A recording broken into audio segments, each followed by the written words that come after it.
Pemirsa, polisi menelusuri grup di media sosial yang diduga menjadi tempat transaksi penculikan dan penjualan anak. Penelusuran jadi tidak lanjut kasus penculikan dan penjualan balita bernama Bilkis asal Makassar, Sulawesi Selatan. Sebelumnya, polisi menangkap 4 orang yang terlibat penculikan Bilkis dan diduga beroperasi sebagai sindikat. 2 dari 4 orang yang ditangkap bahkan sudah melakukan tindak pidana serupa lebih dari 1 kali. Motif mereka adalah adopsi anak. Cara berhubungannya di sosmed, sebenarnya ada beberapa grup di Facebook yang khusus membahas tentang seperti ini. Jadi bahasanya adopsi. Oh gitu. Nah, ada grupnya di sana, dan di sana juga kadang-kadang ada orang yang mencari anak, apakah mungkin buat orang lain atau buat diri sendiri, ya kan? Tapi untuk korban yang saat ini kita amankan, yang bersangkutan emang dicari oleh yang membutuhkan untuk dijadikan anak. Bang, kalau kan kategori ada grupnya bang, apakah sudah adminnya ke? Ya, kita masih dalam pendalaman. Pemirsa, benarkah sindikat ada di balik kasus penculikan dan penjualan balita bernama Bilkis? Kami ajak Anda untuk mendiskusikannya dalam Dialog Prime sore ini. Kami sudah terhubung dengan narasumber kami, keduanya melalui saluran Zoom. Yang pertama adalah Kepala Satuan Reserse Kriminal Kepolisian Resor Kota Besar Makassar, Ajun Komisaris Besar Polisi Devi Sujana, dan juga kita sudah terhubung dengan Asisten Deputi Perlindungan Khusus Anak dari Kekerasan, Kementerian Pemberdayaan Perempuan dan Perlindungan Anak Republik Indonesia, Ciput Eka Purwiyati. Saya menyapa narasumber kita, selamat bergabung Bu Ciput dan juga Pak Devi, apa kabar? Baik, ya, selamat malam. Iya, selamat malam untuk Makassar ya. Baik, saya ke Pak Devi dulu. Pak Devi, bagaimana perkembangan terkini kasus anak Bilkis ini? Mohon maaf, bisa diulangi Pak? Ya, ada informasi terkini, pemutakhiran informasi terkait dengan perkembangan kasus Bilkis? Ya, jadi setelah kita amankan 4 orang ini, kemudian juga terhadap korban kita lakukan trauma healing. Nah, atas perintah dari Bapak Kapolda juga, kita saat ini sudah membentuk tim khusus untuk mengungkap jaringan ini. Ya, karena kami yakin juga berdasarkan hasil penyelidikan, dimungkinkan adanya korban-korban lain yang mungkin jadi bagian dari sindikat ini. Ya, artinya sudah terkonfirmasi ya bahwa ini adalah sebuah sindikasi penculikan anak, begitu ya? Ada kemungkinan besar ke arah sana, karena berdasarkan hasil penyelidikan juga korbannya tidak hanya dari sini, ada beberapa dari tempat lain juga yang mungkin saat ini belum kita bisa sampaikan. Ada dari beberapa provinsi lain juga, baik korbannya maupun tujuan dari korban tersebut. Ya, kita juga sudah mendapatkan asistensi dan juga koordinasi dengan Barreskrim Mabes Polri untuk mengungkap jaringan ini lebih maksimal lagi. Ya, ini motifnya semua adalah adopsi anak, begitu Pak? Nah, sementara yang kami temukan saat ini adopsi anak. Belum ditemukan adanya motif-motif lain, seperti yang ramai diisukan seperti penjualan organ dan sebagainya. Ini sementara adopsi anak. Oke, Pak Devi, kalau melihat kasus yang terungkap ini, kasus Bilkis ini, kira-kira berapa besar sindikasi penculikan anak ini, kemudian jaringannya yang bisa terdeteksi? Kita belum bisa sampaikan Pak. Yang jelas, ini mereka sudah melibatkan korban dan juga pelaku dari lintas provinsi. Ya, kemungkinan besar emang ada pelaku-pelaku lain yang saat ini yang masih kita ungkap yang lainnya. Oke, baik. Saya ke Bu Ciput dulu. Bu Ciput, apa yang bisa Anda sampaikan terkait kasus anak ini? Iya, Mas. Tentunya mengenai proses hukum penyidikan kami serahkan kepada teman-teman penyidik. Apalagi kan Bapak Kapolri ini kan Ketua Harian Gugus Tugas Pencegahan dan Penanganan Tindak Pidana Perdagangan Orang. dan tentu sudah di tangan yang tepat untuk melakukan penyidikan. Harapan kami tentunya jikalau memang jelas indikasi TPPO itu dan ada sindikat atau mafia yang mempergunakan berbagai modus untuk penculikan anak, terutama kemudian modus adopsi ilegal. Ini kan sebetulnya modus lama juga ya Pak Polisi. Jadi mudah-mudahan berangkat dari kasus ini kita bisa tangkap sindikat yang lebih besar gitu ya.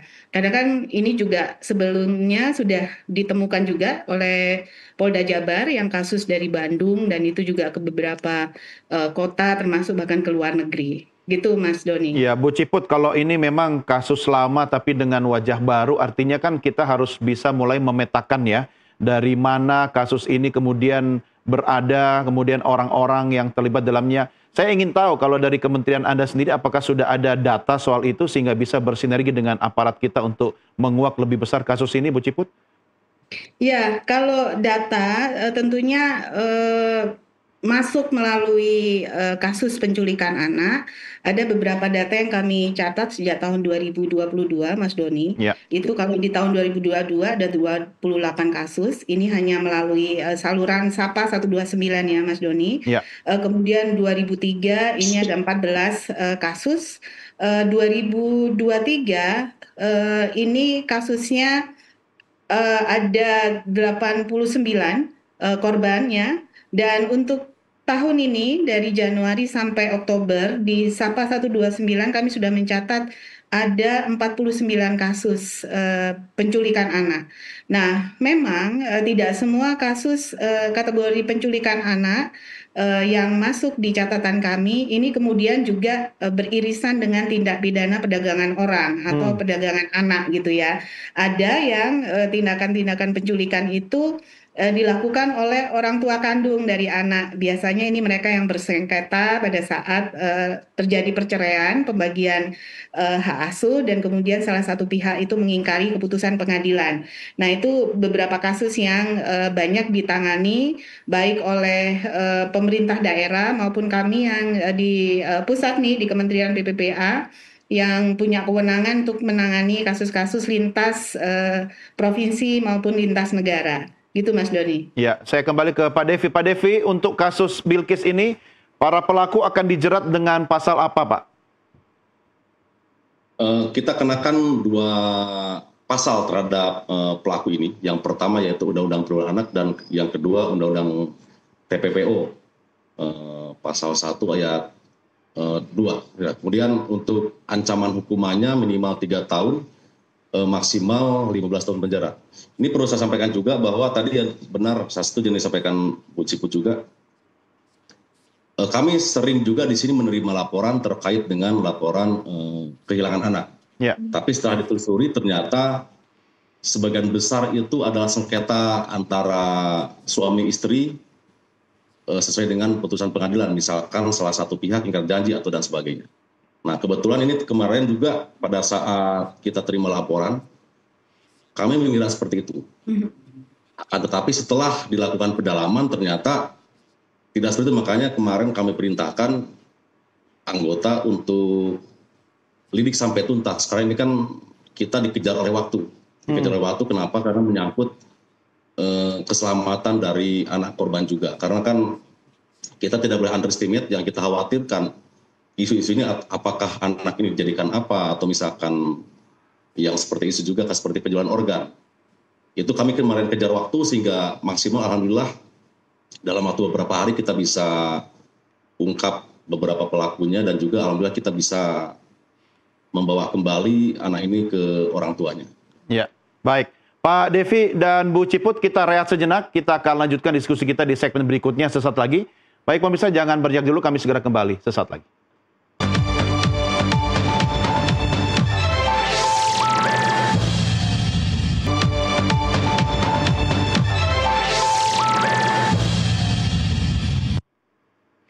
Terima kasih masih bersama kami pemirsa. Saya tengah berdiskusi dengan Kepala Satuan Reserse Kriminal Kepolisian Resor Kota Besar Makassar, Ajun Komisaris Besar Polisi Devi Sujana, dan juga dengan Asisten Deputi Pelindungan Khusus Anak dari Kekerasan, Kementerian Pemberdayaan Perempuan dan Pelindungan Anak, yaitu Ciput Eka Purwiyati. Saya kembali ke Pak Devi. Pak Devi, Anda kan yang kemudian berhasil menjemput Bilqis sampai ke suku anak dalam. Itu pendekatannya luar biasa. Tetapi apa yang Anda sampaikan itu merupakan pembelajaran bagi kita semua. Aspek hukumnya atau aspek sosialnya atau ada aspek lain yang sampai akhirnya Anda berhasil membawa Bilqis kembali. Pak Devi, boleh di-share ceritanya? Ya, terima kasih Pak. Jadi dari kasus Bilqis ini kita bisa lihat juga bahwa kasus seperti ini bukan hanya kasus pelanggaran hukum, tapi juga merupakan kasus kemanusiaan dan juga mungkin menyangkut nurani. Alhamdulillah dalam pengungkapan ini kami sangat dibantu oleh beberapa pihak, termasuk satuan kepolisian seperti dari Polda Jogja, Polres Sidoarjo, dan juga rekan-rekan jajaran dari Polda Jambi, Polres Kerinci, Polres Merangin, dan juga Dinas Sosial Merangin sendiri. Kemudian juga dari keterlibatan tokoh masyarakat, sehingga bisa memungkinkan tugas kami berjalan dengan lancar, dan juga Bilqis ini alhamdulillah bisa kembali dengan selamat. Alhamdulillah semua pihak bisa memahami hal ini. Jadi saya sampaikan lagi bahwa kasus Bilqis ini bukan hanya pelanggaran hukum, tapi merupakan ya masalah kemanusiaan dan juga masalah nurani. Ya, baik. Saya kembali ke Bu Ciput. Bu Ciput, ini kasus ini kan sudah mengemuka, kemudian menjadi konsumsi media secara nasional. Apakah tidak seharusnya korban Bilqis ini kemudian dilindungi identitasnya sehingga aspek yang kemudian bisa memengaruhi kehidupan dia di masa depan itu bisa dijaga dari sekarang? Komentar Anda, Bu Ciput. Ya, betul Mas Doni. Itu memang amanat Undang-Undang Sistem Peradilan Pidana Anak ya, yang memang mengamanatkan semua pihak untuk pelindungan privasi dari anak-anak yang berhadapan dengan hukum. Dan itu meliputi anak korban, anak saksi, dan juga anak pelaku. Nah, mudah-mudahan ini setidaknya kasus yang cukup menarik perhatian publik, dan namanya memang sudah terlanjur terpublish ya Pak Kasat Reskrim.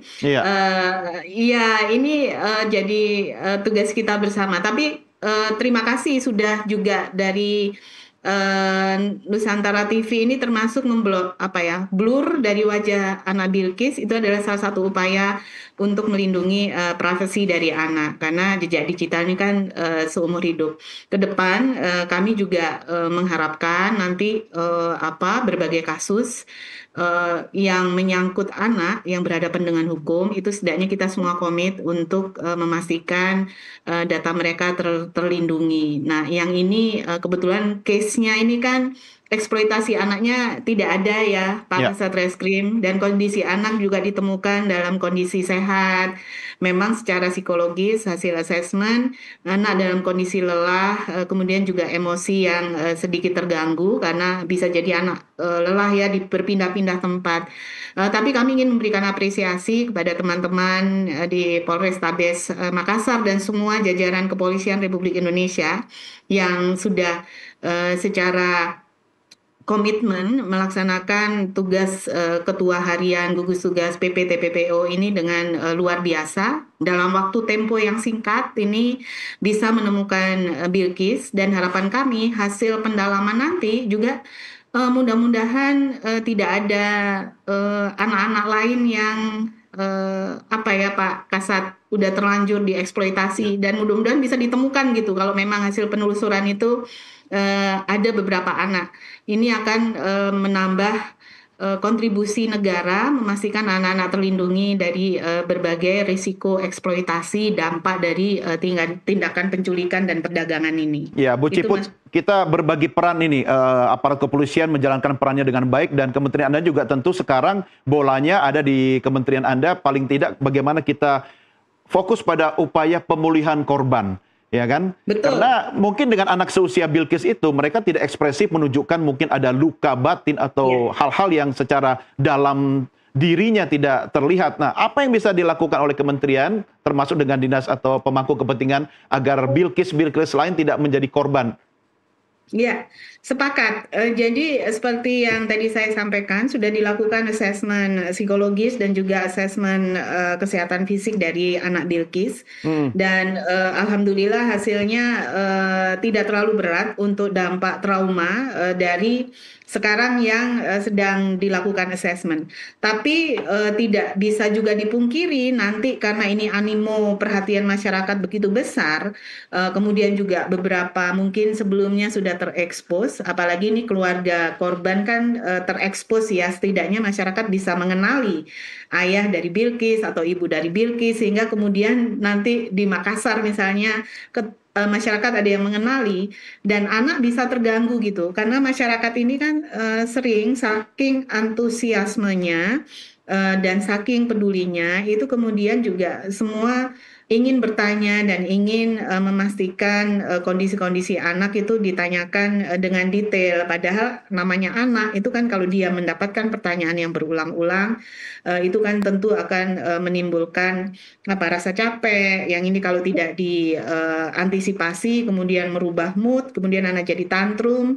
Dan kalau tantrum terus-menerus nanti juga bisa memicu orang tua juga capek, nanti ada kekerasan verbal maupun non-verbal kepada anak. Jadi tentu kami siap berkolaborasi dengan kepolisian karena tugasnya memang sudah jelas di area penyidikan untuk proses hukum itu adalah dari kepolisian. Kemudian untuk pendampingan pemenuhan hak-hak korban dan saksi itu ada di unit pelaksana teknis daerah perlindungan perempuan dan anak yang ada di Kota Makassar. Ini luar biasa, teman-teman di Kota Makassar mereka sangat sigap dan terlatih dan mereka sudah betul paham rambu-rambu yang harus mereka patuhi termasuk kode etik dan pencegahan perlakuan salah serta eksploitasi pada para korban. Itu sudah sudah terbukti untuk teman-teman dari UPTD PPA Kota Makassar. Ya. Kami di pusat ini lebih ke arah supervisi dan penyediaan bantuan-bantuan teknis. Seandainya nanti misalnya di daerah, baik UPTD PPA atau mungkin Pak Kasat Reskrim perlu saksi ahli yang kuat untuk pemberkasan perkara hukum ini, tentu kami siap, Pak.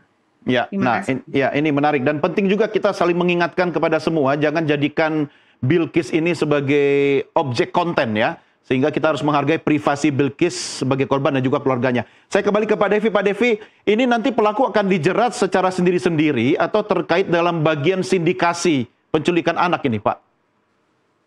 Maaf, bisa dulu, Pak. Ya, mereka ini pelakunya akan dijerat sendiri-sendiri atau menjadi bagian dari sindikasi?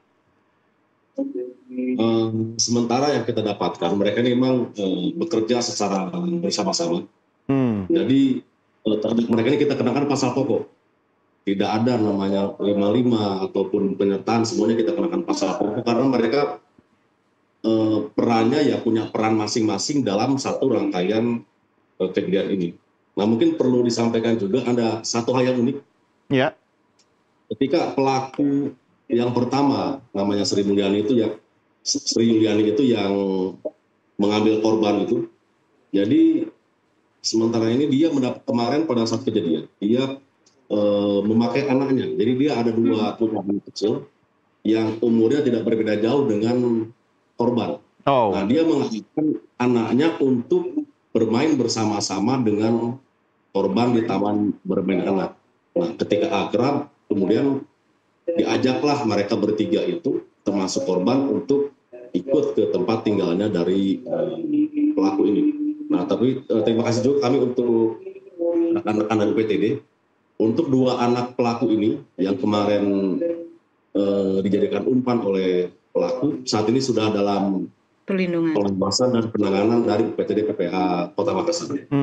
Oke, ya ini penting sekali karena anak dijadikan umpan untuk menggait anak yang lain, ya kan? Ini jangan sampai nanti jadi modus-modus berikutnya. Pak Devi, saya ingin tahu untuk saat ini sendiri bagaimana dengan para pelaku ini? Apakah ada upaya pengembangan untuk memperdalam bahwa ini bisa saja menjadi sebuah sindikasi yang dalam tanda petik ya, ini pasarnya internasional. Karena kan ada beberapa kasus yang kemudian anak-anak Indonesia kemudian dibawa ke luar negeri, Pak Devi. Sementara yang kami ungkap sekarang belum temukan ke arah sana. Tapi mudah-mudahan ini kan kita sudah dibentuk tim khusus yang fokus menangani perkara ini untuk pengembangan perkaranya bagaimana. Mudah-mudahan ada progres ke depan bisa menjawab ada atau tidaknya sindikasi ini. Oke, Pak Devi, saya dengar ayah dari Bilkis juga membuat laporan berikutnya. Apa laporan itu, Pak? Maaf, hilang suaranya, Pak.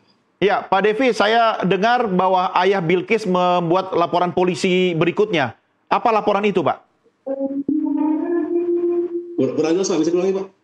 Ya, saya ulangi sekali lagi, Pak Devi. Saya dengar bahwa ayah Bilkis membuat laporan kepolisian berikutnya. Apa benar dan soal apa laporan kepolisian itu, Pak? Terputus suaranya. Terputus ya? Suaranya putus-putus, Pak. Oh, Nggak jelas. baik. Sebentar, saya ke Bu Ciput dulu. Bu Ciput bisa mendengar suara saya? Putus-putus, Mas Doni, suaranya. Oh iya, baik. Sayang sekali komunikasi sepertinya mengalami gangguan. Bu Ciput dan Pak Devi, saya memberikan pertanyaan kepada Anda berdua. Mudah-mudahan Anda bisa merespon dengan baik. Bu Ciput dan Pak Devi, atau Bu Ciput dulu, apa yang bisa dilakukan sekarang sambil menunggu kasus ini selesai secara hukum? Iya, saya menangkap pertanyaannya adalah apa yang akan dilakukan oleh Kemen PPPA selama proses hukum ini berjalan ya. Ya. Tadi betul untuk anak korban Bilkis itu sudah didampingi dan saya juga sepakat dengan Pak Kasat Reskrim bahwa ada 2 anak lain dalam kasus ini yang juga terdampak gitu dari peristiwa penculikan dan perdagangan Bilkis, yaitu anak dari pelaku yang 2 orang ini. Ini akan menjadi dampingan juga oleh UPT DPPA dan tadi Pak Kasat Reskrim sudah menyampaikan bahwa kedua anak ini dalam pendampingan dan tentunya UPT DPPA ini bekerja juga dengan tim ya Mas Doni, Ya. dengan Dinsos, kemudian juga dengan Dinkes dan berbagai lembaga layanan yang lain.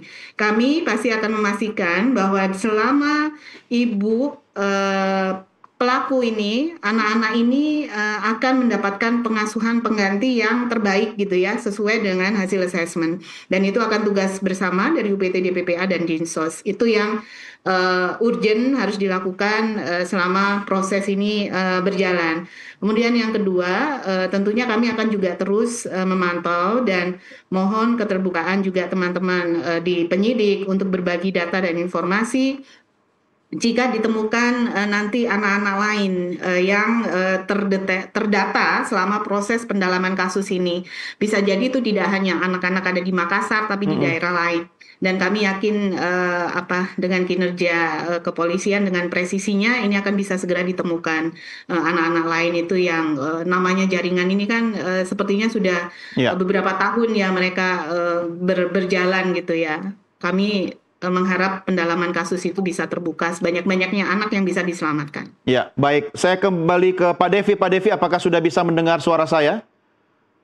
Ya, Ya. bisa, Pak. Pak Devi, ada kabar bahwa ayah Bilkis membuat laporan kepolisian berikutnya. Apa betul itu dan apa laporan itu, Pak? Putus-putus lagi. Putus-putus lagi, Pak. Sepertinya saya memang tidak jodoh untuk bertanya soal laporan ayah Bilkis ya. Pak Devi, oke, apa yang bisa Anda sampaikan kepada masyarakat bahwa kasus ini akan dikawal dengan baik oleh pihak kepolisian dan nanti bisa mendorong kejaksaan juga untuk memberikan ancaman hukuman maksimal? Mohon maaf, putus-putus, cuman perlu mungkin kami sampaikan dari pihak kepolisian. Bahwa kami juga tidak bisa bekerja sendiri, tentunya perlu dukungan dari semua pihak, termasuk masyarakat. Nah, ketika ada masyarakat yang mengetahui ada hal yang mencurigakan di lingkungannya, ketika misalkan ada orang mencurigakan bahwa anak kecil dan sebagainya, atau mungkin ada orang tua yang kehilangan komunikasi dengan anaknya, mohon untuk segera mungkin segera melaporkan ke kepolisian terdekat, karena ini penanganan cepat ini merupakan langkah awal kami dalam pengungkapan suatu perkara. Nah, ketika misalkan jarak waktunya agak lama, sehingga ini bisa berpengaruh terhadap bagaimana kami mengungkap, ya. Sehingga dimohon untuk kerjasamanya semua pihak, masyarakat juga yang mengetahui, atau juga dari pihak keluarga korban sendiri. Gitu. Ya, baik. Pak Devi, terima kasih sudah berbincang bersama kami. Selamat kembali bertugas. Bu Ciput juga terima kasih, Bu. Biar nggak Terima kasih. putus-putus suaranya Bu Ciput, besok saya undang langsung ke studio Bu ya, biar kita ngobrol. Siap. Baik, terima kasih buat Anda berdua dan pemirsa. Inilah akhir dialog kita dalam NTV Prime kali ini. Jangan kemana-mana, kami segera kembali dengan berita lainnya. Tetap bersama kami.